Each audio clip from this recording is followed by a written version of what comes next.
Yang digas itu yang betul-betul dia kuasai itu.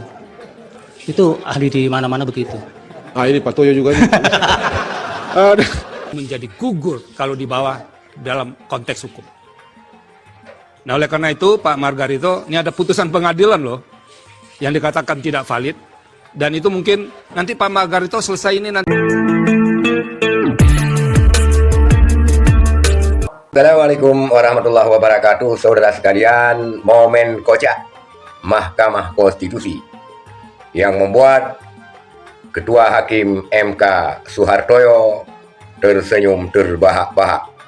Dan momen kocak ini akhirnya ditutup secara pahit dengan komentar pedas daripada Hakim Konstitusi Saldi Isra terhadap Margarito.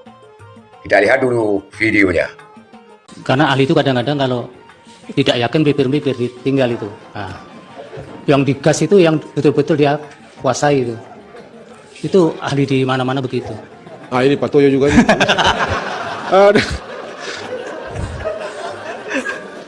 Ini belum tidur Pak Toyo dari jam 3. Oke. Betapapun hebatnya seorang ahli, tapi kalau ada norma tertulis, ada putusan pengadilan, maka pendapat ahli itu menjadi gugur kalau dibawa dalam konteks hukum. Nah, oleh karena itu Pak Margarito, ini ada putusan pengadilan loh yang dikatakan tidak valid, dan itu mungkin nanti Pak Margarito selesai ini nanti datang lagi ke Prof. Yusril untuk menuntut ilmu beliau secara khafah begitu kalau dalam konsep agamanya. Terima kasih Pak Ketua. Itulah momen kocak di Mahkamah Konstitusi yang tidak pernah terjadi sebelumnya.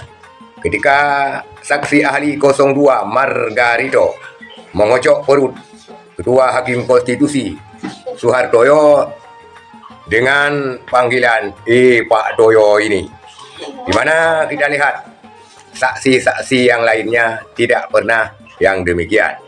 Tapi ini momen yang sangat langka dan sangat lucu, sehingga tawa lepas daripada Hakim Konstitusi Soehartoyo tidak terbendung.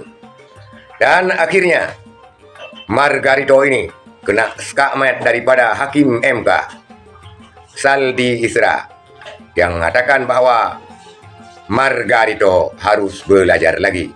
Tetapi ini adalah momen tak terlupakan yang terjadi di Mahkamah Konstitusi. Sekian saudara sekalian, terima kasih. Assalamualaikum warahmatullahi wabarakatuh.